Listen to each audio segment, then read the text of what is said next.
Hello guys, तर स्वागत आहे तुमचं आपल्या या यूट्यूब चॅनलवरती. मित्रांनो, चॅनलवर नवीन असाल तर चॅनलला सबस्क्राईब नक्की करा आणि अशाच नवनवीन अपडेट्स पाहत राहा. अयांशने जात असलेल्या अधीराकडे मागून पाहिलं आणि एक दीर्घ श्वास घेत तिला आवाज देत म्हणाला, तुम्ही गुड लक दिला आहे ना, मग समजा लक चांगलंच असणार. हे ऐकून अधीरा मागे वळली आणि एक नजर अयांशकडे टाकत हलकासा हसली. अयांशही तिच्याकडे पाहून हसत होता. अधीरा निघून गेल्यावर अयांश स्वतःशीच म्हणाला, विचार केला नव्हता, पण आता जाणून घ्यायचंच आहे. शेवटी तू आहेस तरी कोण. दिवस पुढे सरकत होते. मिनल अनेक दिवसानंतर आज आपल्या बिझनेस टूरवरून घरी परतली होती.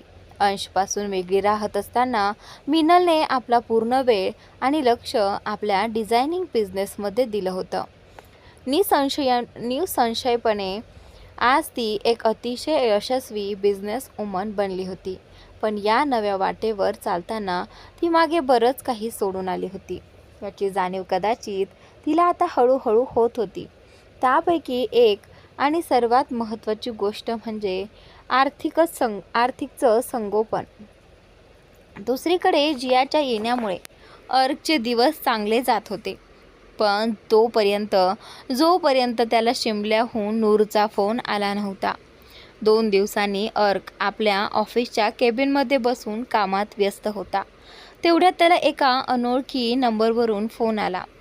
नंबरसोबत स्क्रीनवर झळकणारं नाव पाहून अर्कने क्षणाचाही विलंब न करता फोन उचलला. हॅलो नूर, समोरून एका मुलीचा आवाज आला. आर्विक सर, तुम्ही ज्या मुलीच्या शोधात कॉलेजमध्ये आला होतात ती काल कॉलेजमध्ये आली होती. नूरचं बोलणं ऐकताच आर्थिकच्या चेहऱ्यावर एक वेगळी चमक आली. ओठांवर आकर्षक स्मित आणत तो म्हणाला, काय, ती कालही येणार होती का? समोरून नूर म्हणाली, हे तर माहीत नाही, परीक्षा सुरू आहेत त्यामुळे कदाचित आता ती उद्यानंतर परीक्षा देण्यासाठी येईल. आर्विक स्मित करत म्हणाला, तू लक्ष ठेव, मी आज संध्याकाळीच शिमल्याला पोहोचत आहे. असं म्हणत आर्थिकने फोन कट केला. त्यानंतर त्याने आपल्या टेबलच्या ड्रॉवरमधून 2 सुंदर डोळ्यांचं एक स्केच काढलं आणि ते अतिशय प्रेमाने पाहत स्वतःशीच म्हणाला, शेवटी तू मला मिळालीस. आता पाहायचं एवढंच आहे की या संयमाचं फळ किती गोड असतं. मला माझ्या प्रतीक्षेवर आणि प्रेमावर दोन्हीवर विश्वास आहे. अर्क कोणालाही काहीही न सांगता शिमल्यासाठी निघून गेला. रात्र झाली होती. मिनल घरी परतताच सर्वप्रथम शिवीला भेटण्यासाठी तिच्या आणि अर्कच्या खोलीत गेली. खोलीत प्रवेश करताच मिनलची नजर बेडवर बसलेल्या जियावर पडली. जियाला शिवीच्या बेडवर बसलेलं पाहून मिनल नाराजीने म्हणाली, जिया, तू इथे? शिवी आणि अर्कच्या खोलीत काय करते आहेस? जिया मिनलकडे पाहून हसत म्हणाली, मिशी आंटी, मी कित्येक दिवसांपासून तुमच्या येण्याची वाट पाहत होते. कशा आहात तुम्ही? त्यावेळी असं म्हणत जिया पुढे आली आणि मिनलला मिठी मारत म्हणाली, मी तर फक्त अर्कला पाहायला आले होते. तो आज परत आला की नाही हे पाहायला. ही मॅगझिन दिसली म्हणून वाचायला बसले. मिनलने जियाच्या शेवटच्या काही शब्दांकडे दुर्लक्ष करत विचारलं, अर्क परत आला की नाही याच्याशी तुझा काय संबंध? कुठे गेला आहे अर्क? जिया तोंड वाकडं करत म्हणाली, हे तर मलाही माहीत नाही आंटी, कदाचित अंकलला माहीत असेल. मिनलने एक नजर खोलीत फिरवत विचारलं, आणि शिवी कुठे आहे? जियाने डोळे फिरवत आजूबाजूला पाहिलं आणि म्हणाले, शिवी? कोण शिवी? आंटी, ही तर अर्कची खोली आहे ना? आणि त्यावेळी मिनलने पुन्हा एकदा संपूर्ण खोलीत नजर फिरवली. खरंच आजही ही खोली फक्त अर्कचीच असल्यासारखी दिसत होती. शिवीने या खोलीत कोणताही बदल केलेला नव्हता. मिनलने एक दीर्घ श्वास घेत शांत आवाजात म्हटलं, शिवी अर्कची पत्नी आहे. हे ऐकता जियाचं तोंड उघडच राहिलं. ती जणू आपल्या जागी स्तब्ध झाली. आश्चर्याने जियाच्या तोंडून शब्द बाहेर पडला, पत्नी? कारण इतक्या दिवसात जियाला कधीच वाटलं नव्हतं की अर्क विवाहित आहे. मिनलने जियाला आवाज देत म्हटलं, रात्र खूप झाली आहे, जा तुझ्या खोलीत जाऊन झोप. आणि त्यावेळी जियाने मिनलकडे पाहून होकारार्थी मान हलवली आणि तिथून निघून गेली. काहीतरी विचार करत मिनल अंशच्या खोलीत गेली. अनेक वर्षांनंतर आज ती या खोलीत प्रवेश करत होती. घराच्या 3ऱ्या मजल्यावर पाऊल ठेवताच मिनलच्या जुन्या आठवणी क्षणभर तिच्या डोळ्यांसमोरून झरझरून गेल्या आणि त्यानंतर एक दीर्घ श्वास सोडत मिनल पुढे निघाली. खोलीच्या दिशेने जात असताना तिला टेरेसचा दरवाजा उघडल्याचा आवाज ऐकू आला. त्यामुळे मिनल खोलीकडे न जाता टेरेसच्या दिशेने वळली. टेरेसचा दरवाजा उघडाच होता. मिनल शांत पावलांनी पुढे जात राहिली. लवकरच तिची नजर समोर गार्डनच्या दिशेने तोंड करून उभ्या असलेल्या अंशवर पडली. तो टेरेसवर एकटाच उभा राहून सिगारेटचे झुरके घेत होता. मिनलने हाताची घडी घालत अंशच्या मागे उभं राहत विचारलं, या नशेचं व्यसन तुम्हाला कधीपासून लागलं? मिस्टर आर्यन.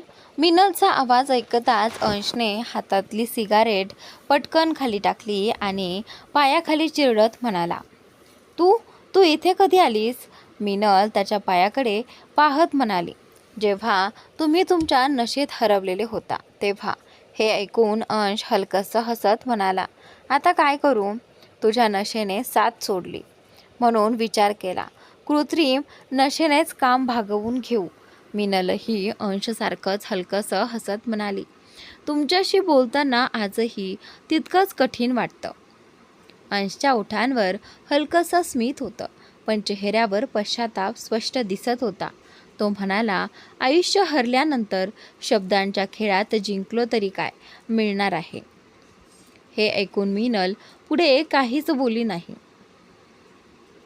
अंश तिच्याकडे पाहत म्हणाला, चोर इथे येण्याचं कारण? मिनलने मान हलवली आणि आपल्या विचारातून बाहेर येत म्हणाली, हो, मी अर्कला शोधत होते. शिवीसुद्धा दिसत नाहीये. दोघे कुठेतरी गेले आहेत का? अंशने होकारार्थी मान हलवत सांगितलं, हो, शिवी शिमल्याला गेली आहे. तिच्या परीक्षा होत्या आणि अर्क तर तुझ्याकडे गेला होता ना? मिनल घाबरत आणि अंशवर नाराज होत म्हणाली, राज, तुम्ही असं कसं करू शकता? शिवीला शिमल्याला पाठवण्यापूर्वी तुम्हाला एकदाही माझं मत विचारणं गरजेचं वाटलं नाही? आणि शिवी, ती तुमच्या सांगण्यावरून कशी काय जाऊ शकते? तिलाही मला सांगणं गरजेचं वाटलं नाही? अंश मिनलला असं घाबरलेलं पाहून तिच्या जवळ गेला आणि तिला पकडत म्हणाला, बटरफ्लाय, रिलॅक्स. शिवी आता काही लहान मुलगी नाही. तिची काळजी घेणं म्हणजे तिला बांधून ठेवणं नव्हे.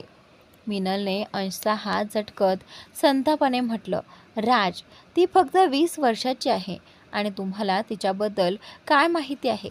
तिला बांधून ठेवण्यामागे एक कारण होतं जे तुमच्या समजण्यापलीकडचं आहे.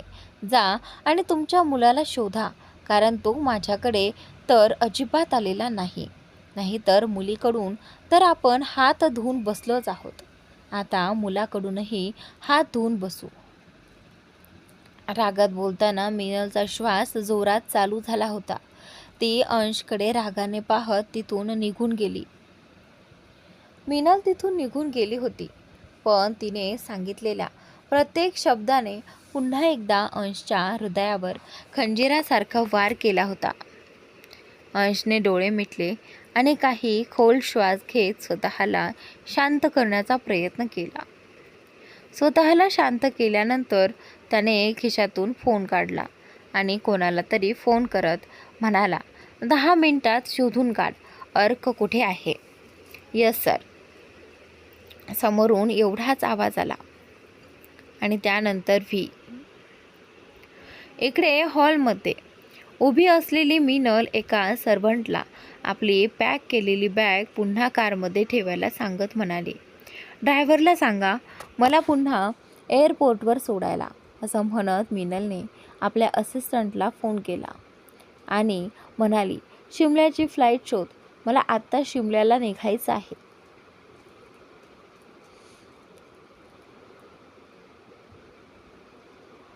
मिनल 2 पावलं पुढे गेलीच होती. तेवढ्यात मागून अंशचा आवाज आला, कशाचीही गरज नाही, आपण प्रायव्हेट जेटने जाऊ. अंशचं बोलणं ऐकून मिनल त्याच्याकडे बोलून पाहू लागली. अंश आपल्या शर्टच्या स्लीव्ज वर फोल्ड करत तिच्याच दिशेने येत होता. मिनलने त्याच्या बोलण्याकडे दुर्लक्ष करत म्हटलं, राज, तुम्ही विसरत आहात की मी तुम्हाला अर्कचा शोध घ्यायला सांगितलं होतं. आणि राहिली गोष्ट शिवीची, तर मी इतकी सक्षम आहे की स्वतःला आणि माझ्या जबाबदाऱ्यांना स्वतः सांभाळू शकते. अंशने कोणताही भाव चेहऱ्यावर न आणता तिच्याकडे पाहिलं. तिच्याजवळ येऊन त्याने तिच्या हातावर आपली पकड घट्ट करत कठोर आवाजात म्हटलं, आणि तू विसरत आहेस की मी अजूनही तोच अंश आर्यन आहे जो आपल्यापुढे कोणाचंही ऐकत नाही. मी तुला डोक्यावर चढू देतोय म्हणून प्रत्येक गोष्टीवर तांडव करणं गरजेचं नाही. एका चुकीमुळे मला माझ्या माणसांची काळजी करणं थांबवता येणार नाही. ज्या मुलीला तू तुझी जबाबदारी म्हणतेस आणि समजतेस ना, बटरफ्लाय, खरं तर तिला या नात्यात बांधून तू तिच्या पायात बेड्या घातल्या आहेत, ज्या कदाचित कोणालाच दिसत नसतील, पण प्रत्येक क्षणी त्या मुलीला तिच्या मृत्यूच्या जवळ घेऊन जात आहेत. तिच्या हसण्यामागे लपलेली पोकळी तू पाहिली आहेस का? नाही ना? माहीत आहे का? कारण तू खूप आधीपासूनच नात्यांना फक्त जबाबदारी समजायला सुरुवात केली आहेस. नातं 2 माणसांमुळे टिकतं, पण शिवी आणि अर्कच्या नात्यात तर त्या दोघांपैकी एकही गोष्ट उरलेली नाही. शक्य असेल तर तिला या नात्यातून मुक्त कर. आणि मी हे अर्कसाठी नाही बोलत आहे, तर शिवीसाठी बोलत आहे. आता शांतपणे माझ्यासोबत चल, तुझा मुलगा शिमल्यातच आहे. असं म्हणत अंशने मिनलचा हात पकडला आणि तिला आपल्यासोबत घेऊन जाऊ लागला.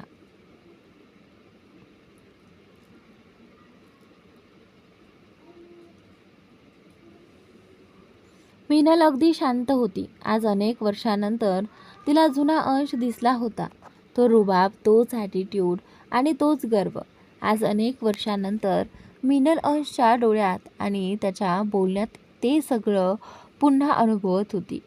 दुसरीकडे हॉटेलच्या रूममधील आरशासमोर उभा असलेला अर्क वारंवार स्वतःकडे पाहत आपली नर्वसेस दूर करण्याचा प्रयत्न करत होता. पांढरा shirt, dark navy blue pant आणि ब्लेझरमध्ये तो खूपच आकर्षक दिसत होता. फक्त चेहऱ्यावर थोडीशी नर्वसनेस होती, कारण शेवटी आज तो त्याच्या स्वप्नातील राजकुमारीला भेटणार होता. आरशात स्वतःकडे पाहत अर्क म्हणाला, कम ऑन अर्क, एका भेटीसाठी तू इतका नर्वस होऊ शकत नाहीस. असं म्हणत अर्क पुढे गेला आणि बेडवर ठेवलेलं आपलं घड्याळ उचलून हातात घातलं. तेवढ्यात त्याच्या फोनवर कॉल आला. कॉल नूरचा होता. अर्कने कॉल उचलताच नूर म्हणाली, आर्विक सर, कुठे आहात आपण? मी खाली रिसेप्शनजवळ बसून वाट पाहत आहे. अर्क चेहऱ्यावर स्मित आणत म्हणाला, बस आत्ताच आलो. आणि त्यानंतर असं म्हणत त्याने कॉल कट केला. कॉल कट होताच नूरने तिच्यासमोर बसलेल्या व्यक्तीकडे पाहत म्हटलं, ते येत आहेत, तुम्ही पार्किंगमध्ये त्यांची वाट पाहायला हवी. नूरसमोर बसलेला तो व्यक्ती कठोर आवाजात म्हणाला, लक्षात ठेव, माझी नजर प्रत्येक क्षणी तुझ्यावर असेल. असं म्हणत तो तिथून उठून निघून गेला. तो गेल्यानंतर नूरने डोळे बंद करून एक दीर्घ श्वास घेतला. इकडे अंश आणि मिनलही शिमल्यात पोहोचले होते. अर्क कोणत्या हॉटेलमध्ये थांबला आहे हे अंशला माहीत होतं. त्यामुळे दोघे आधी अर्ककडे न जाता शिवीला भेटण्यासाठी तिच्या घरी पोहोचले. शिवीचं घर बंद पाहून मिनलने शिवीला फोन केला. 4 रिंग होऊनही शिवीने फोन उचलला नाही. मिनल दात ओठ खात अंशकडे रागाने पाहू लागली. ते पाहून अंश म्हणाला, बस, प्रयत्न करून झाले. आता शांतपणे जाऊन कारमध्ये बस. तुला शिवीपर्यंत पोहोचवणं हे माझं काम आहे. मिनलने हार मानत एक दीर्घ श्वास घेतला आणि म्हणाली, एक गोष्ट जाणून घ्या, शिवी शिमल्यात सुरक्षित नाही. राज, म्हणूनच मला तिला माझ्यासोबत मुंबईला घेऊन यावं लागलं. शिवीची खरी परिस्थिती तुम्हाला माहीत नाही. अर्कसोबत तिचं लग्न लावण्यामागे माझ्याकडे एक कारण होतं. मी माझ्या मुलाचा किंवा शिवीचा शत्रू नाही, असं म्हणत मिनल कारच्या दिशेने जाऊ लागली. अंश तिच्या मागे जात म्हणाला, शत्रू तर मीही माझ्या मुलीचा नव्हतो, पण ही गोष्ट तू आजपर्यंत समजू शकली नाहीस. कारमध्ये बसून मिनलने दुसऱ्या बाजूला चेहरा वळवत म्हटलं, जे निघून गेलं आहे त्याच्या दुःखातून आपण अजूनही बाहेर पडलेलो नाही. लक्षात ठेवा, गेलेल्या कालचा शोध घेताना आपण आपला आज गमावू नये. अर्क शिमल्याला अधीराला शोधण्यासाठी आला आहे. त्याला कळलं आहे की अधीरा जिवंत आहे आणि शिमल्यात आहे. अंशने मिनलकडे आश्चर्याने पाहत विचारलं, तुला हे सगळं कसं कळलं? बटरफ्लाय? मिनल हलकसं हसत म्हणाली, तुम्हाला तर हेही माहीत नसेल की मागच्या वेळी तुमचा मुलगा शिमल्याला आला होता तेव्हा त्याच्यावर हल्ला झाला होता. शिवीच्या आईने स्वतःचा जीव गमावून तुमच्या मुलाचा जीव वाचवला आहे. असं बोलताना मिनल थोडी गंभीर झाली होती. अंश तिच्याकडे पाहत होता. मिनलने त्याच्याकडे एक नजर टाकली आणि पुढे म्हणाली, मी त्याची आई आहे राज. तो जे कोणाला सांगत नाही तेही मी ओळखू शकते. त्याच्या गोष्टी, त्याच्या भावना. तो नीट बोलायलाही शिकला नव्हता. तेव्हापासून मी त्याला समजून घेतलं आहे. मुलीला कुशीत घेण्याआधीच मी तिला गमावलं आहे. आता या वयात माझ्या मुलाला काही झालं तर शपथ घेऊन सांगते, माझा जीवच निघून जाईल. असं म्हणत मिनलने पुन्हा आपला चेहरा दुसरीकडे वळवला. तिचे डोळे पाणावले होते. बोलताना ती स्वतःला रडण्यापासून रोखू शकली नाही. अंशने हळूच हात पुढे केला आणि मिनलचा हात आपल्या हातात घेतला. जणू काही तो तिला विश्वास देत होता की सगळं ठीक होईल. मिनलनेही आपला हात मागे घेतला नाही. काही क्षणातच कारमध्ये काळजीच्या वातावरणामुळे पुन्हा शांतता पसरली. लवकरच कार एका मोठ्या घरासमोर येऊन थांबली. कारमध्ये बसलेली मिनल घराकडे पाहत म्हणाली, आपण हे कोणाच्या घरी आलो आहोत? आणि त्यावेळी अंश घराकडे पाहत म्हणाला, सर्वेश टंडन. तो स्वतःला मिनलचा मेटॉर सांगत होता. शिवीचा त्याच्यावर असलेला विश्वास पाहता मलाही शिवीला त्याच्यासोबत पाठवणं योग्य वाटलं. शिवीची मैत्रीण. काय नाव होतं त्या मुलीचं? हो, हां, स्वधा. तिची मैत्रीण स्वधा हिचा भाऊ होता तो बहुतेक. घर तर हेच आहे. चल आज जाऊन पाहूया. मिनल आणि अंश घराच्या दिशेने पुढे जात होते. तेवढ्यात त्यांची नजर घरातून बाहेर येणाऱ्या शिवी आणि स्वधावर पडली. अंशची नजर जणू एका क्षणासाठी शिवीच्या हसऱ्या चेहऱ्यावरच थांबली. शिवी अगदी मनापासून हसत होती. मुंबईत असताना अंशने तिला अशा प्रकारे कधीच हसताना पाहिलं नव्हतं. शिवीला पाहताच मिनल मोठ्याने आवाज देत म्हणाली, शिवी. शिवीने समोर पाहिलं तर मिनल आणि अंश तिथे उभे होते. त्यांना पाहताच शिवीच्या चेहऱ्यावरचे हास्य फिके पडले. ते पाहून अंशने तिच्याकडून नजर हटवली आणि मनातच स्वतःशी म्हणाला, तुझ्या हास्याला सुद्धा आम्ही साखरदंडात बांधून ठेवलं आहे. तुला असं पाहताना स्वतःचीच घृणा वाटू लागते. असा विचार करत अंश कारजवळ आपल्या जागीच उभा राहिला. मिनल शिवीजवळ जात म्हणाली, बेटा, फोन का उचलत नव्हतीस? शिवीने फोनवर मिनलचे मिस कॉल्स पाहिले आणि म्हणाली, मम्मा, मी परीक्षेला जात होते म्हणून फोन सायलेंटवर ठेवला होता. कॉल कधी आला ते कळलंच नाही. मिनल हसत म्हणाली, काही हरकत नाही, पण बेटा इथे येण्यापूर्वी तू एकदा तरी मला सांगायला हवं होतंस ना. शिवीने एक नजर फोनवर बोलत दूर उभ्या असलेल्या अंशकडे टाकली आणि म्हणाली, तुम्ही बाहेर गेला होतात म्हणून मी पप्पांना सांगितलं होतं आणि मग सर्वे सर स्वतः मला घ्यायला आले होते म्हणून. शिवी बोलतच होती तेवढ्यात अंश घाबरलेल्या आवाजात मिनलला हाक मारत म्हणाला, मिनल, अर्क. अंशचा घाबरलेला आवाज ऐकून मिनलने वळून त्याच्याकडे पाहिलं. अंशने मिनलला कारमध्ये बसण्याचा इशारा करत घाईने म्हटलं, लवकर चला.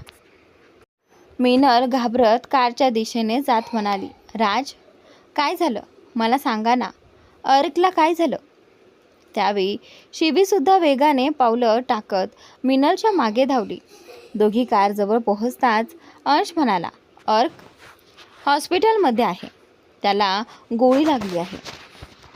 हे ऐकताच कारचा दरवाजा उघडून उभी असलेली मिनल तिथेच स्तब्ध होऊन उभी राहिली. शिवीची पावलेही हे ऐकताच थांबली. अंशची नजर शिवीकडे गेली. ती काही अंतरावर उभी राहून हे सर्व ऐकून सुन्न झाली होती. मिनलने स्वतःला सावरत शिवीजवळ उभ्या असलेल्या स्वधाकडे पाहिले आणि म्हणाली, शिवीला सांभाळ, आम्ही येतो. असं म्हणत मिनल कारमध्ये बसली आणि अंशसोबत तिथून निघून गेली. ते जाताच शिवी कोणताही विचार न करता सार्वजनिक वाहतुकीच्या दिशेने धावली. रस्त्यावरून जाणाऱ्या प्रत्येक ऑटोला थांबवत ती म्हणत होती, हॉस्पिटल, मला हॉस्पिटलला जायचं आहे. स्वतः शिवीला थांबवण्याचा निष्फळ प्रयत्न करत म्हणाली, शिवी काय करतेस, त्यांनी तुला इथेच थांबायला सांगितलं आहे. शिवी थांब ना, तुझ्या परीक्षा आहेत, वेळ निघून जातोय, आपण उशिरा पोहोचू. एका नकोशा नात्यासाठी तू तुझ्या वर्षानुवर्षाच्या मेहनतीचा जुगार लावतेस. स्वतःचे शब्द ऐकून रस्त्यावर धावत असलेली शिवी अचानक थांबली. तिला थांबलेलं पाहून स्वधानेही सुटकेचा निश्वास सोडला. शिवीने वळून स्वधाकडे विचित्र नजरेने पाहत विचारलं, काय म्हणालीस तू, नकोसं नातं. स्वधाने न समजल्यासारखे तिच्याकडे पाहत विचारले, मी काय चुकीचं बोलले. शिवीने डोळ्यात आलेले अश्रू आवरत स्वधाकडे पाहिले आणि म्हणाली, स्वधा, मी तुला माझ्या आणि अर्कजींच्या नात्याचं संपूर्ण सत्य सांगितलं, तरीही तुला एवढंच समजलं. स्वधा, अर्कजींनी मला कदाचित कधीच त्यांची पत्नी मानलं नसेल, पण माझ्या भांगात सिंदूर भरला गेला आणि माझ्या गळ्यात मंगळसूत्र पडलं त्या दिवसापासून मी प्रत्येक दिवशी त्यांना माझा पती मानला आहे आणि आजही मानते. मला वाईट वाटते की मी तुला माझ्या आणि त्यांच्या नात्याबद्दल सगळं सांगितलं. असं म्हणत शिवी पुन्हा एकदा ऑटो थांबवण्याचा प्रयत्न करू लागली. इतक्यात तिथे सर्वेश आला. शिवी आणि स्वधाला रस्त्यावर अशा अवस्थेत पाहून तो आपल्या कारमधून बाहेर आला आणि त्यांना हाक मारत म्हणाला, शिवी, स्वधा, तुम्ही दोघी इथे काय करत आहात. आणि त्यावेळी असं म्हणत सर्वेश त्यांच्याजवळ पोहोचला. शिवी डोळ्यात अश्रू घेऊन सर्वेशच्या छातीशी जाऊन बिलगली. शिवीला असं रडताना पाहून सर्वेश थोडा घाबरला आणि म्हणाला, काय झालं आहे, तू अशी का रडतेस. त्यावेळी शिवी रडत हुंदके देत म्हणाली, भाऊ ते अर्कजी, ते शिमल्यात आहेत, त्यांना गोळी लागली आहे, मला हॉस्पिटलला जायचं आहे, प्लीज मला त्यांच्याजवळ घेऊन चला. सर्वेशने शिवीच्या डोक्यावरून हात फिरवत तिला शांत करत म्हटलं, शिवी शांत हो, आपण हॉस्पिटलला जाऊ, शांत हो प्लीज. त्यावेळी असं म्हणत त्याने शिवीला सांभाळून कारमध्ये बसवलं आणि स्वधाला म्हणाला, तू पेपर द्यायला जा, नंतर भेटू. स्वधाने होकारार्थी मान हलवली. रस्त्यात सर्वेशने शिवीला विचारले, ते कोणत्या हॉस्पिटलमध्ये आहेत.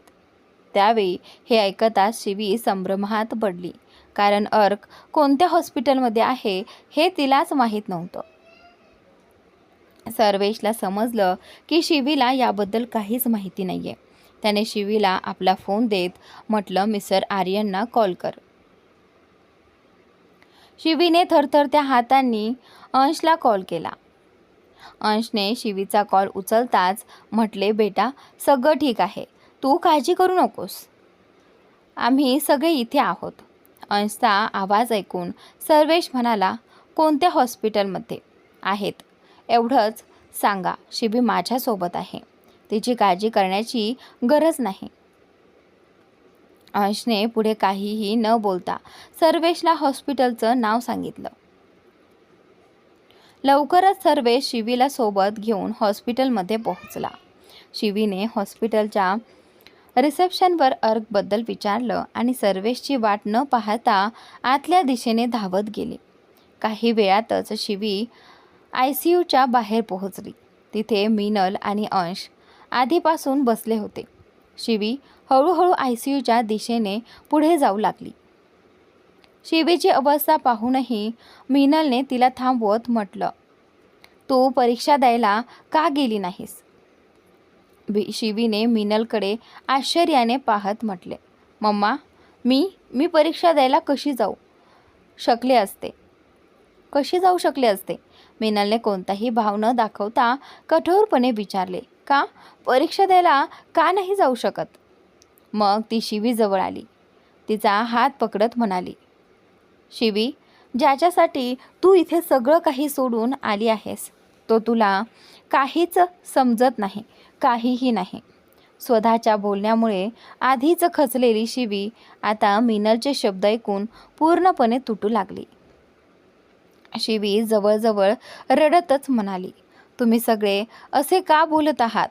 ते मला काय मानतात काय मानत नाहीत हे सगळं मला माहीत आहे, पण मी त्यांना काय मानते, ते माझ्यासाठी काय आहेत हे आजपर्यंत कुणालाच समजलं नाही. मी त्यांना पाहिल्याशिवाय इथून जाणार नाही मम्मा. इतकं सगळं ऐकल्यानंतरही मीनल त्याच कठोरपणे म्हणाली, ठीक आहे, तुला त्यांना भेटायचं आहे ना, मग तसंच होऊ दे, पण त्याआधी त्यांची पत्नी म्हणून काही कागदांवर स्वाक्षरी करावी लागेल. सर्वेशने शिवीची अवस्था आणि मीनलचा कठोरपणा पाहून म्हटले, तिची अवस्था पाहिली आहे का तुम्ही? अशावेळी तुम्हाला स्वाक्षरीची पडली आहे? त्यावेळी आता इकडे सर्वेश बोलतच होता, तेव्हा मीनलने हात दाखवून त्याला थांबवलं आणि म्हणाली, मला माझ्या घरच्या बाबतीत बाहेरच्यांची ढवळाढवळ अजिबात आवडत नाही. मी माझ्या मुलीशी बोलत आहे. असं म्हणत मीनलने आपल्या बॅगेतून काही कागदपत्रे काढली. ती हॉस्पिटलच्या कागदपत्रांमध्ये मिसळून शिवीला देत म्हणाली, फक्त काही हॉस्पिटलच्या औपचारिकता आहेत. स्वाक्षरी कर, त्यानंतर तुला अर्कला भेटता येईल. शिवीने होकारार्थी मान हलवली आणि पुढे जाऊन कागदपत्रे न वाचता सर्व कागदांवर स्वाक्षरी केली. सर्वेश दूर उभा राहून फक्त त्या दोघींना पाहत राहिला.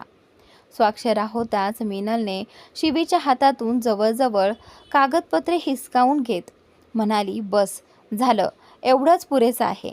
आता तू अर्कला भेटशील आणि त्यानंतर थेट तुझ्या परीक्षेला जाशील. आम्ही सगळे इथे आहोत शिवी. तू परत येईपर्यंत अर्कला शुद्धही येईल. माझ्यावर विश्वास आहे ना? त्यावेळी शिवीने होकारार्थी मान हलवत हळू आवाजात म्हटले, स्वतःपेक्षाही जास्त. मीनल हलकेच हसली. शिवी पुढे जात दरवाजावर लावलेल्या काचेतून आत बेडवर काही मशीनच्या आधाराने झोपलेल्या अर्ककडे पाहू लागली. अर्ककडे पाहताना शिवीला काही दिवसांपूर्वीच्या आठवणी डोळ्यांसमोर तरळू लागल्या. जेव्हा ती चोरून कधी अर्कला किचनमधून तर कधी बाल्कनीतून पाहायची. अर्ककडे पाहताना शिवीच्या डोळ्यात साचलेली ओल कधी अश्रूंमध्ये बदलून तिच्या गालावरून उघळली हे तिलाही कळले नाही. शिवी अर्ककडे पाहत होती. तेवढ्यात मीनलचा आवाज आला, जिया, घरी सगळ्यांना सांगून दे, अर्क आता पूर्णपणे ठीक आहे. जियाचे नाव ऐकताच शिवीच्या डोळ्यांसमोर जिया अर्कच्या जवळ जात असल्याचे दृश्य उभे राहिले. जिया येताच अर्कने आनंदाने मन मोकळे हसल्याचेही तिला आठवले. शिवीने एक दीर्घ श्वास घेत अर्ककडे एक नजर टाकली आणि मागे वळली. मिनल शिवीकडे पाहत म्हणाली, परीक्षा देऊन ये, मग पुन्हा भेटायला ये. डॉक्टर लवकरच त्याला प्रायव्हेट रूममध्ये हलवतील. शिवीने होकारार्थी मान हलवली. सर्वेश शिवीजवळ येत म्हणाला, शेवटचे 2 तास उरले आहेत. परीक्षा झाल्यावर मी स्वतः तुला इथे घेऊन येईन. शिवी ICUच्या बंद दरवाजाकडे पाहत सर्वेश सोबत तिथून निघून गेली. ती निघून गेल्यावर अंश मिनलला म्हणाला, तुम्ही शिवीकडून कोणते पेपर्स सही करून घेतले हे मी जाणून घेऊ शकतो का? त्यावेळी मिनलने हॉस्पिटलच्या कागदपत्रांमधून काही पेपर्स काढून अंशला दाखवत म्हटले, घटस्फोटाचे पेपर्स. अंशने मिनलकडे आश्चर्य न समजल्यासारखेपणा आणि नाराजीचे भाव घेऊन पाहिले आणि म्हणाला, हे सगळं काय आहे बटरफ्लाय? शेवटी तुला त्या मुलीकडून हवं तरी काय आहे? आधी अर्कसोबत तिचं जबरदस्तीने लग्न लावून दिलंस आणि आता काही महिन्यातच हा घटस्फोट. मिनलने कोणतेही भाव न दाखवता अंशकडे पाहत म्हटले, तुम्हाला माझ्याकडून काय हवं आहे राज? थोड्या वेळापूर्वी तुम्हालाही हेच हवं होतं ना, की मी शिवीला या जबरदस्तीच्या बंधनामधून मुक्त करावं? मी फक्त तेच करत आहे. अंश काही वेळ शांतपणे उभा राहून मिनलकडे पाहत राहिला. मिनल बरोबरच बोलत होती. शिवीला या जबरदस्तीच्या नात्यातून मुक्त करावं असंच तर त्यालाही वाटत होतं. मिनल अजूनही अंशकडेच पाहत होती. अंश मिनलकडे पाहत म्हणाला, तुला जे करायचं आहे ते कर. मी फक्त एवढंच म्हणेन, प्लीज हे आता करू नकोस आणि शिवीला न सांगता तर अजिबात करू नकोस. अर्कसोबत तिचं जबरदस्तीने लग्न लावून देऊन आपण आधीच तिच्या आयुष्यातील एका मोठ्या अपराधाचे दोषी ठरलो आहोत बटरफ्लाय. माझं एवढंच म्हणणं आहे. मान. मिनलने ते पेपर्स आपल्या बॅगेत ठेवले आणि होकारार्थी मान हलवली. लवकरच डॉक्टर अर्कला एका प्रायव्हेट रूममध्ये शिफ्ट करतात. मिनल बेशुद्ध पडलेल्या आपल्या मुलाकडे पाहत अंशला म्हणाली, शिवीचे परीक्षेचे पेपर संपले की आपण लगेच मुंबईला निघूया. अंशने होकारार्थी मान हलवत सांगितले, मी तान्या आणि ऋषिताशी बोललो आहे. आपण अर्कला इथून थेट तान्याच्या हॉस्पिटलमध्ये घेऊन जाऊ. मिनल अर्कजवळ जाऊन त्याच्या डोक्यावरून हात फिरवत म्हणाली, आता पुन्हा इथे येण्याची वेळच येणार नाही. अशी व्यवस्था करेन, तुला मी गमावू शकत नाही अर्क. असे म्हणताना मिनल आपल्या डोळ्यातून अश्रू येऊ नयेत म्हणून स्वतःला सावरत होती. अंशने सर्वेशला फोन करून सांगितले, शिवीचे परीक्षेचे पेपर संपले की तिला घेऊन इथे या. आपण काही वेळात मुंबईसाठी निघणार आहोत. अर्कला चांगल्या उपचारांची गरज आहे, जे इथे शक्य नाहीत. सर्वेशने आपल्या शेजारी कारमध्ये बसलेल्या शिवीकडे एक नजर टाकत सांगितले, तिचे परीक्षेचे पेपर संपले आहेत. आम्ही बस पोहोचतच आहोत. हे ऐकताच अंशने फोन ठेवला आणि तिथे उभ्या असलेल्या हॉस्पिटलच्या हेड अथॉरिटी आणि आपल्या गाईजना म्हणाला, इथून निघण्याची तयारी करा. आपण 10 मिनिटात इथून निघणार आहोत. शिवी हॉस्पिटलमध्ये पोहोचली तेव्हा अंश आणि मिनल आधीपासूनच तिथे उभे राहून तिची वाट पाहत होते. सर्वेशने तिला आधीच सांगितलं होतं की ते लोक मुंबईला परत जाणार आहेत. शिवी मिनलच्या दिशेने 2 पावले पुढे गेली, पण अचानक थांबली. तिने मागे वळून तिच्या मागे उभ्या असलेल्या सर्वेशकडे एक नजर टाकली. सर्वेशही तिच्याकडे पाहून हसत होता. शिवी पुन्हा सर्वेशजवळ जाऊन त्याच्या छातीला मिठी मारत म्हणाली, आय मिस्ड यू. प्लीज माझ्यापासून दूर जाऊ नकोस आणि शक्य असेल तर मला भेटायला मुंबईला येत राहा. सर्वेशने शिवीच्या डोक्यावरून हात फिरवत सांगितले, ज्या दिवशी माझी गरज भासेल त्या दिवशी फक्त एक फोन कर. शिवीने पापण्या झपकवत होकारार्थी इशारा केला आणि मिनलच्या दिशेने पुढे निघाली. लवकरच ते सर्व मुंबईसाठी निघाले. दुसरीकडे अधीरा आपल्या मैत्रिणींसोबत डिनरसाठी बाहेर आली होती. डिनर करत असताना अचानक अधीराची नजर काही अंतरावर बसलेल्या अयांशवर गेली. तो काही लोकांसोबत बसून डिनर करत होता.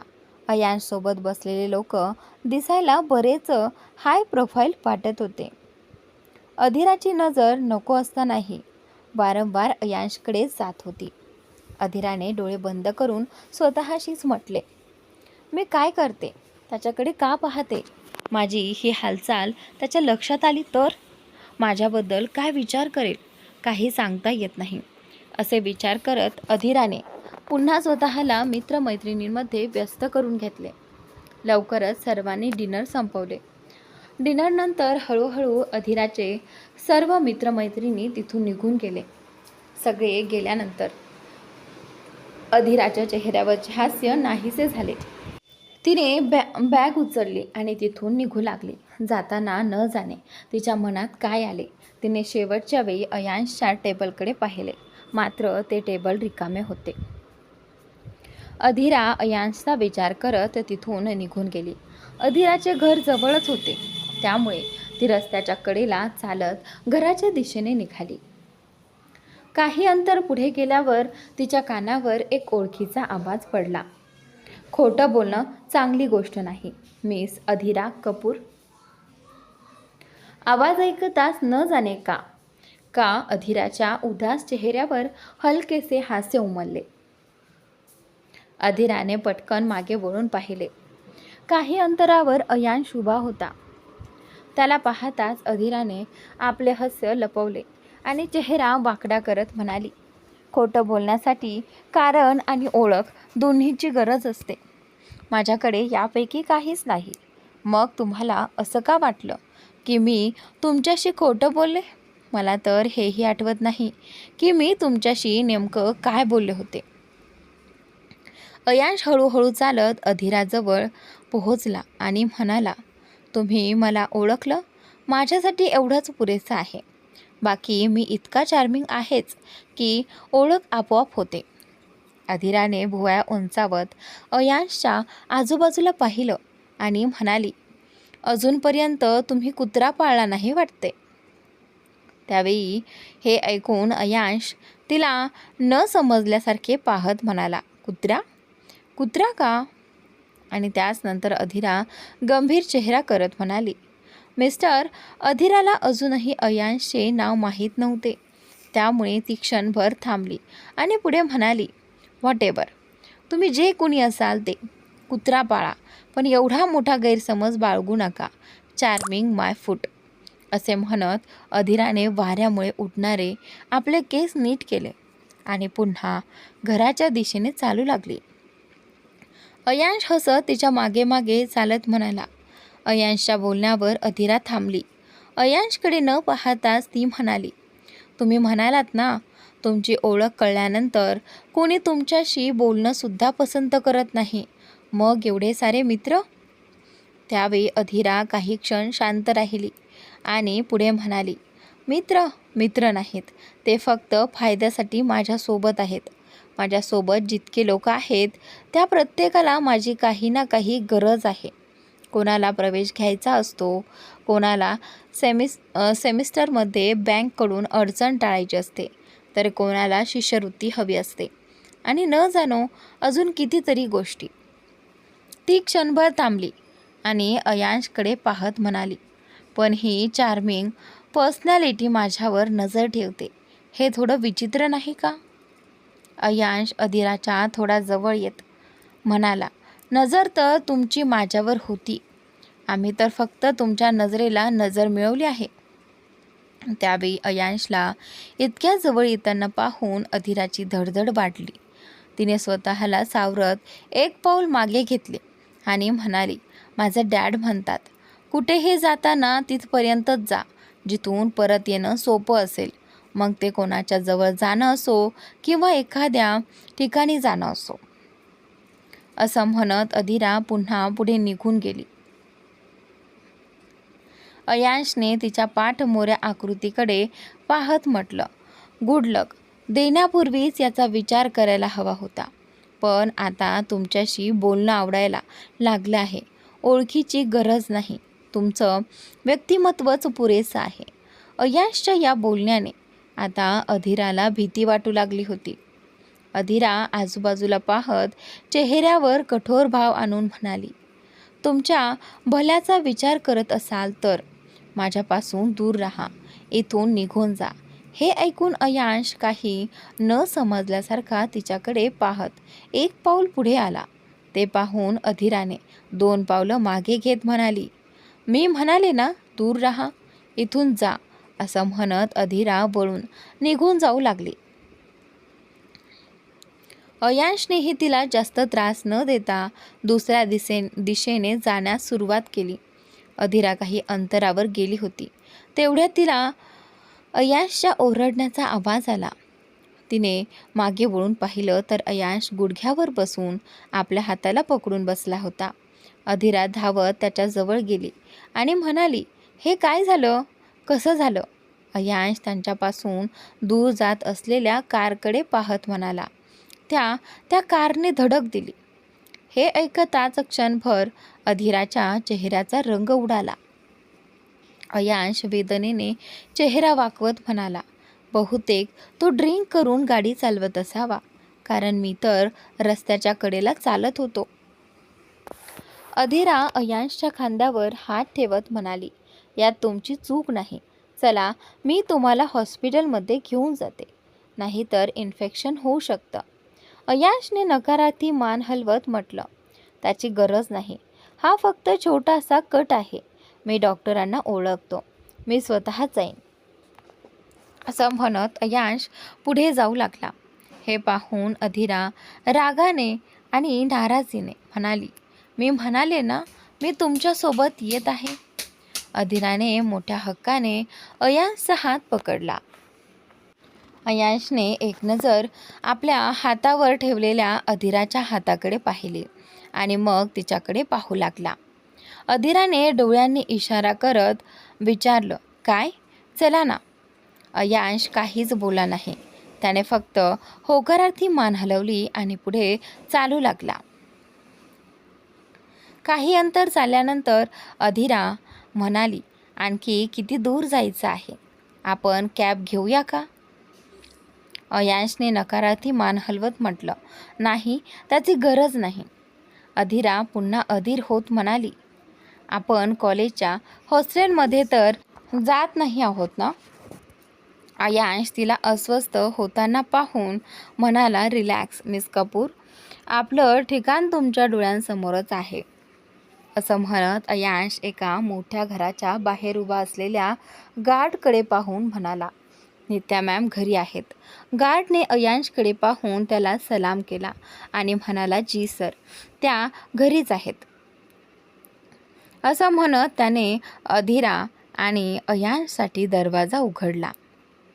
घराचा आतील दरवाजाही उघडाच होता. दोघे घरात आले तेव्हा हॉलमध्ये बसलेल्या 2 व्यक्तींची नजर त्यांच्यावर पडली. अधीरा अजूनही अयांशचा हात पकडून उभी होती. हे पाहून तिथे बसलेला माणूस म्हणाला, अंश, हे काय चाललं आहे? त्याचं बोलणं ऐकून अधीरा अयांशला त्यांच्याकडे घेऊन जात म्हणाली, तुम्हा दोघांपैकी डॉक्टर कोण आहेत? याला डॉक्टरची गरज आहे. ही एमर्जन्सी आहे. अधीराचं बोलणं ऐकून अयांश आश्चर्याने म्हणाला, एमर्जन्सी? हे सगळं पाहून समोर बसलेली श्री घाबरत म्हणाली, अंश, काय झालं आहे? त्यावेळी असं म्हणत ती त्यांच्या जवळ आली. अधीरा अयांशला सोफ्यावर बसवत म्हणाली, हाताला कट लागला आहे, खूप रक्त. आणि त्यानंतर अधीरा अयांशच्या छोट्याशा कटला मोठ्या अपघातात बदलणार. इतक्यात अंशने तिचं बोलणं मध्ये थांबवत म्हटलं, फक्त छोटासा कट आहे, प्लीज पाहून घ्या. हे ऐकून ती श्री म्हणाली, मी फर्स्ट एड बॉक्स घेऊन येते. ती पुढे जाण्याआधीच समोर उभा असलेला माणूस म्हणाला, नित्या, तुम्ही थांबा, मी घेऊन येतो. नित्याने होकारार्थी मान हलवली आणि अयांशच्या बाजूलाच बसली. हॉलमध्ये शांतता पसरली होती. अयांशला माहीत होतं की ही एका मोठ्या वादळापूर्वीची शांतता आहे. खूप लवकर प्रश्नांचा भडीमार होणार आहे. अधीरा मोठ्या काळजीने अयांशकडे पाहत होती. तिला बराच वेळ पाहिल्यानंतर नित्या म्हणाली, अयांश, जिच्यासोबत तू घरी आला आहेस तिची आमच्याशी ओळख करून देणार नाहीस का? तुमची एकत्र कामं करण्याची ओळख आहे की ती तुझी गर्लफ्रेंड आहे? अयांश काही बोलण्याआधीच अधीरा पटकन म्हणाली, नाही, आम्ही फक्त मित्र आहोत, फक्त मित्र. अयांशने अधीराकडे एक नजर टाकली आणि नित्याला म्हणाला, यात ओळख करून देण्यासारखं काय आहे? तुमच्या समोरच आहे, भेटून घ्या. तेवढ्या तो माणूस फर्स्ट एड बॉक्स घेऊन आला. नित्याने त्याच्या हातातून फर्स्ट एड बॉक्स घेत म्हणाली, थँक्यू विक्रांत जी. विक्रांत नित्याकडे पाहून हसला आणि त्यांच्या जवळच बसला. विक्रांतने अधीराकडे पाहत विचारलं, तुम्हाला खात्री आहे ना बेटा की हा तुमचा फक्त मित्र आहे? अधीरा पटकन होकारार्थी मान हलवत म्हणाली, जी अगदी, आम्ही फक्त मित्र आहोत. हे ऐकून विक्रांत आणि नित्या एकमेकांकडे पाहत ओठ दाबून हसू लागले. हे पाहून अंश चेहरा पाडत म्हणाला, कम ऑन मॉम डॅड, ती म्हणते ना की आम्ही फक्त मित्र आहोत, तर आम्ही फक्त मित्रच आहोत ना. मॉम अँड डॅड हे शब्द ऐकून अधीरा आश्चर्यचकित झाली. ती कधी अयांशकडे तर कधी नित्या आणि विक्रांतकडे पाहू लागली. विक्रांतने अयांशचे केस बिस्कटत म्हणाला, हो मग आम्ही कुठे काही म्हणालो. नित्याने अयांशच्या हाताला मलम लावत हसत विचारलं, काय बात आहे मिस्टर अयांश खुराना, मैत्री झाली म्हणायची तीही एका मुलीशी? तसे नॉट बॅड हां. अधीराचं हृदय घाबरल्यामुळे जोरजोरात धडधडत होतं. तिच्या चेहऱ्यावरही तिची घबराहट अगदी स्पष्ट दिसत होती. नित्याची नजर अधीरावर पडली. ती शांतपणे बसून फक्त नजर चोरत होती. नित्या तिच्या जवळ बसली आणि म्हणाली, घाबरू नकोस बेटा, आम्ही फक्त आमच्या नालायक मुलाची गंमत करत आहोत. तुला माहीत आहे ना, अंश लवकर कोणाशीही मैत्री करत नाही, खास करून मुलींशी तर अजिबातच नाही. हे ऐकून विक्रांत म्हणाला, मला तर वाटतंय तूच पहिली मुलगी असशील जिला अंश घरी घेऊन आला आहे. नाहीतर अयांश खुराना आणि मुलगी यांचा दूरपर्यंत काही संबंध नाही. काय आहे ना, आमचा मुलगा थोडासा लाजरा आहे. असं म्हणत विक्रांत नित्याकडे पाहून डोळे मिचकावत हसू लागला. अयांश दोघांना आपलीच गंमत करताना पाहून वैतागून म्हणाला, आता पुरे करा तुम्ही दोघं, हिलाही घरी परत जायचं आहे. इकडे अधीराजी आत्तापर्यंत नजर चोरत होती. तिने सोफ्यावर पडलेली उशी आपल्या मांडीवर ठेवली आणि हसत म्हणाली, नाही, मला काही घाई नाही आहे. तुम्ही दोघं बोला ना, मला ऐकायचं आहे, मज्जा येते. अयांशने डोळे बारीक करून अधीराकडे पाहत म्हटलं, ओह हॅलो मॅडम, रात्रीचे 10 वाजत आले आहेत. त्याआधी की तुझ्या घरून कोणाचा फोन येईल, चल तुला घरी सोडतो. अयांशचं बोलणं ऐकताच अधीराच्या चेहऱ्यावर आलेलं हसू अचानक गायब झालं आणि त्यावेळी ओठांवर फिकट हास्य आणत ती म्हणाली, मी तुझ्यासारखी नशीबवान नाही. माझ्या घरी माझी वाट पाहणारं कोणीही नाही. असो, तुझं म्हणणं बरोबर आहे. रात्र बरीच झाली आहे, मला निघायला हवं. असं म्हणत अधीरा सोफ्यावरून उठून उभी राहिली. तिच्या चेहऱ्यावर आलेलं फिकट हास्य पाहून नित्या म्हणाली, असं काहीही नाहीये बेटा, तुला हवं असेल तर काही वेळ किंवा अगदी पूर्ण रात्रही इथे थांबू शकतेस. तसंही अंश आणि वंशिकाशिवाय हे घर आम्हाला अगदी सुनं वाटतं. आज कित्येक दिवसांनी आपण सगळे अशा प्रकारे एकत्र बसून हसत आहोत आणि हे सगळं तुझ्यामुळे. अधीरा हसत म्हणाली. थँक्यू आंटी, पुन्हा कधीतरी येईन. उद्या कॉलेजलाही जायचं आहे म्हणून. नित्या तिच्याकडे संशयाने पाहत म्हणाली. नक्की येशील ना? त्यावेळी अधीरा मनापासून हसत म्हणाली. नक्की येईन, कारण काही गप्पा अर्धवट सोडून चालले आहे. नित्या पुढे आली आणि अधीराला मिठी मारत म्हणाली. तुझ्या येण्याची वाट पाहत राहीन. अधीरा नित्यापासून दूर झाली. विक्रांतला निरोप दिला आणि अंशसोबत तिथून निघून गेली.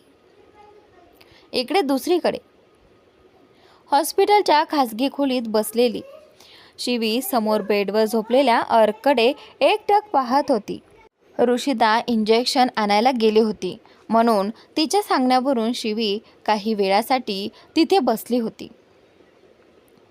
शिवी अर्कजवळ गेली आणि त्याच्या खांद्यावर झालेल्या जखमांकडे पाहू लागली. त्याचवेळी अर्कला शुद्ध येऊ लागली. डोळे उघडताच अर्कची नजर आपल्या जवळ उभ्या असलेल्या शिवीवर पडली. तो धूसर नजरेने शिवीकडे पाहत राहिला. अर्कला शुद्धीवर येताना पाहून शिवी घाबरली आणि मागे सरकू लागली. शिवीला मागे जाताना पाहून अर्कने हात पुढे केला आणि तिची मनगट पकडली. अर्कची पकड शिवीच्या मनगटावर सैलच होती, तरीही त्या स्पर्शानेच शिवीच्या हृदयाची धडधड इतकी वाढली होती की तिला स्वतःलाच ती स्पष्टपणे ऐकू येत होती. तिला काहीच समजत नव्हतं. घाबरून तिने आपला चेहरा दुसऱ्या बाजूला वळवला. अर्क धूसर होत चाललेल्या डोळ्यांनी शिवीकडे पाहत आपल्या थरथरत्या आणि अडखळत्या आवाजात म्हणाला. आजही तुझ्या पहिल्याच नजरेत कैद आहे. एक शेवटची नजर माझ्यावर टाकून मला मुक्त कर. अर्कला शिवीचं म्हणणं अजिबात समजलं नाही. लग्नाला इतके महिने झाल्यानंतर आज पहिल्यांदाच अर्कने तिला स्पर्श केला होता. पहिल्यांदाच त्याने तिच्याकडे प्रेमाने पाहिलं होतं. शिवी काही समजून किंवा बोलू शकण्याआधीच ऋषिता रूममध्ये आली. दरवाजा उघडल्याचा आवाज ऐकताच शिवीने झटकन आपले हात मागे घेतले आणि तिथून बाहेर निघून गेली. शिवी अशा प्रकारे रूममधून बाहेर जाताना पाहून ऋषिताने अर्ककडे पाहिलं, जो आता थोडा शुद्धीवर आला होता. ऋषिता अर्कजवळ जाऊन त्याचा हात पकडत म्हणाली.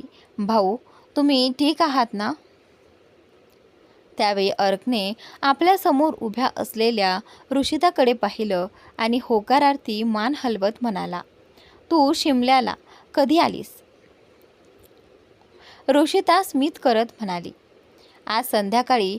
पण मी शिमल्याला नाही, तुम्ही मुंबईला परत आला आहात. ऋषिताचं बोलणं ऐकताच अर्कच्या चेहऱ्यावरील भाव क्षणात बदलले. ऋषिताने सलाईनच्या बाटल्या बाजूला ठेवत म्हटलं. तुम्ही आराम करा. मी बाहेर सगळ्यांना सांगून येते की तुम्हाला शुद्ध आली आहे. ऋषिता जात असताना अर्कने तिला आवाज देत विचारलं. ऋषू, मला खरंच शुद्ध आली आहे ना? ऋषिता हसत म्हणाली. काय भाऊ, तुम्हीही ना? मी येते. ऋषिता बाहेर जाताच अर्क मनातल्या मनात स्वतःशीच म्हणाला. मी आत्ताच तिला स्वप्नात पाहिलं होतं की ती खरंच इथे होती, पण शिमल्यात तर तिची भेटही घेतली नव्हती. असा विचार करत अर्क आपल्या अपघातापूर्वीचे क्षण आठवू लागला. अर्क तयार होऊन पार्किंगमध्ये आलाच होता. तेवढ्यात त्याची एका मुलाशी धडक झाली. धडक होताच दोघांनीही एकमेकांना सॉरी म्हटलं. सॉरी म्हणताच समोर उभा असलेला मुलगा अर्कला म्हणाला. मिस्टर आर्यन, तुम्ही इथे? ओ, म्हणजे तुम्ही नक्कीच शिवीला भेटायला आला आहात. समोर उभा असलेला मुलगा अर्कला ओळखला होता. शिवीचं नाव ऐकताच अर्क म्हणाला. जी नाही, मी इथे माझ्या बिझनेसच्या. अर्क आपलं वाक्य पूर्ण करू शकण्याआधीच समोरचा मुलगा म्हणाला, शिवी तुमच्याबद्दल सांगते. विचार केला नव्हता की ती इतक्या लवकर लग्न करेल. तुम्ही खरंच नशिबवान आहात. अनोळखी अनिश्चित असतानाही शिवीसारखी मुलगी तुमच्या नशिबी आली. आमच्यासारखे लोक तर मनातलं बोलण्याचं धाडसही करू शकत नाहीत आणि तुम्ही तर लग्नच करून टाकलं. असो, मला उशीर होत आहे, पुन्हा भेटू असं म्हणत तो तिथून निघू लागला. जाताना तो अचानक थांबला आणि अर्ककडे पाहत म्हणाला, ओ सॉरी, मी तर तुम्हाला माझ्याबद्दल सांगायलाच विसरलो. अविरल राय. शिवी माझी मैत्रीण आहे. अविरलने बराच विचार करून शेवटी शिवीला फक्त आपली मैत्रीण असल्याचं सांगितलं. अर्क काहीही न बोलता फक्त त्याच्याकडे पाहत राहिला. अविरल तिथून निघून गेला. अविरलच्या बोलण्यामुळे अर्कला शिवी आणि आपल्या नात्याची आठवण झाली. काहीतरी विचार करत अर्कने नूरला फोन केला आणि म्हणाला, नूर, थँक्यू सो मच. तू माझी खूप मदत केलीस. आता या सगळ्याची गरज नाही. मला कुणालाही भेटायचं नाही. एवढं बोलून अर्कने फोन कट केला आणि पुढे निघून गेला. नूरजवळ उभा असलेला माणूस अर्कचं सगळं बोलणं ऐकत होता. अर्क पार्किंगमधून बाहेर पडणार इतक्यात अचानक त्याच्या खांद्यावर गोळी लागली. गोळी झाडल्याचा आवाज ऐकून पार्किंगच्या गेटवर उभे असलेले 2 गार्ड धावत अर्कजवळ पोहोचले. गार्डला येताना पाहून तो माणूस क्षणाचाही विलंब न करता तिथून पळून गेला. गार्ड आणि हॉटेल मॅनेजमेंटनेही विलंब न करता अर्कला हॉस्पिटलमध्ये पोहोचवलं. सगळं आठवत असताना अर्कने शेवटी स्वतःशीच विचारलं, जर ती इथे असेल तर का आहे आणि कशी? अर्क याच विचारात हरवला होता. तेवढ्यात एकामागून एक सगळे लोक त्याला भेटण्यासाठी त्याच्या रूममध्ये येऊ लागले. दुसरीकडे अयांश कारमधून अधीराला तिच्या घरी सोडायला निघाला होता. जात असलेल्या कारकडे पाहत विक्रांत म्हणाला, या मुलीकडे बघ. आज कित्येक वर्षानंतर इतक्या खोलवर कोणाची तरी आठवण आली. अगदी विक्रांत पुढे काही बोलण्याआधीच नित्या हसत म्हणाली. मीनलची. विक्रांत स्मित करत नित्याकडे पाहू लागला. नित्याही त्याच्याकडे पाहत म्हणाली, हो ना, मीनलची ना? विक्रांत तसाच हसत म्हणाला, हिला पाहून तुलाही तिची आठवण आली? आणि त्यावेळी नित्याने होकारार्थी मान हलवत म्हटलं, हो, अगदी तिच्यासारखीच आहे ही. आज मीनलची मुलगी ही एवढी मोठी झाली असती जर कित्येक वर्षांपूर्वी मीनलसोबत तो अपघात. विक्रांत नित्याचं वाक्य पूर्ण होण्याआधीच म्हणाला, तो अपघात फक्त मीनलसोबतच झाला नव्हता नित्या, अंशही त्या अपघाताचा तितकाच बळी ठरला होता. कदाचित कोणी त्याला समजून घेऊ शकणार नाही, पण मी अंशची अवस्था चांगल्या प्रकारे समजतो. तर इथे चुकून अधिराज झाला आहे, तर त्या ठिकाणी अंश आहे. नित्या घराच्या दिशेने जात म्हणाली, मला याबद्दल कोणतीही चर्चा करायची नाही विक्रांतजी. विक्रांत चिडून नित्याच्या मागे जात म्हणाला, का चर्चा करायची नाही नित्या? शेवटी का कुणालाही याबद्दल बोलायचं नाही? माहिती आहे, हीच तर कारणे आहेत की आपण सगळे आजही त्या अपघाताला विसरू शकलेलो नाहीत, कारण कुणीच त्याबद्दल बोलू इच्छित नाही. नित्या अचानक थांबली. तिने हातांची घडी घालत म्हटलं, अच्छा, आणि या विषयावर तुम्ही काय बोलणार आहात? सगळ्यांना माहीत आहे त्या रात्री काय झालं होतं. दोघे चालत पुन्हा हॉलमध्ये आले होते. विक्रांतने चेहऱ्यावर शांत भाव ठेवत अगदी निवांतपणे म्हटलं, नाही, सगळ्यांना माहीत नाही त्या रात्री काय झालं होतं. सगळ्यांना फक्त तेच माहीत आहे जे त्या रात्री दिसलं. असं म्हणत विक्रांतने नित्याला आरामात सोफ्यावर बसवलं आणि तिच्यासमोर बसत म्हणाला, माहिती आहे नित्या, सगळे अंशला चुकीचं समजतात. म्हणून नाही की त्या रात्री त्याची चूक होती. त्या रात्री तो चुकीचा नव्हता. त्या रात्री फक्त त्याच्या प्रयत्नांमध्ये थोडी कमतरता राहिली. अंश आर्यन, तो स्वतःमध्ये एक चालतं बोलतं ब्रँड होता. एवढं मोठं नाव त्याने असंच बनवलं नव्हतं. विक्रांतने नित्याचा हात हातात घेत पुढे म्हटलं, नित्या, तुम्ही माझ्याकडून काय अपेक्षा करता? हीच ना की मी तुमच्यावर आणि आपल्या कुटुंबावर प्रेम करावं. पण जर मी असं केलं नाही तर तुम्हाला कसं वाटेल याचा विचार केला आहे का? हे सगळं अपेक्षांचं खेळ आहे. नित्या, अंशचे प्रयत्न कधीच वाया गेले नाहीत. मग ते बिझनेसमध्ये असोत किंवा कुटुंबाच्या संरक्षणासाठी. आपल्या मेहनतीने आणि जिद्दीने त्याने जे काही मिळवायचं ठरवलं ते मिळवलं. आपल्या सगळ्यांच्या मनात अंशची एक प्रतिमा तयार झाली होती नित्या, की अंशकडून कधीच कोणतीही चूक होऊ शकत नाही. बस हीच सगळ्यात मोठी चूक झाली. हे सगळं फक्त आपल्या अपेक्षांमुळे घडलं. आपण अंशकडून कधीच पराभवाची अपेक्षा केली नव्हती आणि त्या रात्री आपल्या अपेक्षा तुटल्या. आपण अंशला चुकीचं ठरवलं. कुणीही हे पाहिलं नाही की त्या रात्री त्या माणसानेही आपली मुलगी गमावली होती. त्या रात्री त्या माणसाने आपल्या मुलीसोबतच आपला अहंकार, आपला ॲटिट्यूड आणि स्वतःवरील विश्वासही गमावला होता. आणि आपण सगळे असे आहोत की त्याच्याबद्दल बोलायलाही तयार नाहीत. नित्या आत्तापर्यंत शांतपणे बसून विक्रांतचं बोलणं ऐकत होती. अचानक तिने नजर वर करून विक्रांतकडे पाहिलं आणि म्हणाली, मी समजते विक्रांतजी, सगळं समजते. पण तुम्हीही विचार करा ना विक्रांतजी, त्या रात्री चूक फक्त एवढीच होती का? मी कधीच असं म्हटलं नाही किंवा मान्य केलं नाही की चूक फक्त अंश किंवा मीनलची होती. सगळ्यात मोठी चूक तर आहानने केली. आहानचं नाव ऐकताच विक्रांत चिडून म्हणाला, त्याला चूक नाही गुन्हा म्हणतात नित्या. आहाने असा कुठला गुन्हा केला आहे हे पुढील भागात तुम्हाला पाहायला मिळेलच. तर नक्की पहा आणि चॅनलला सबस्क्राईब नक्की करा.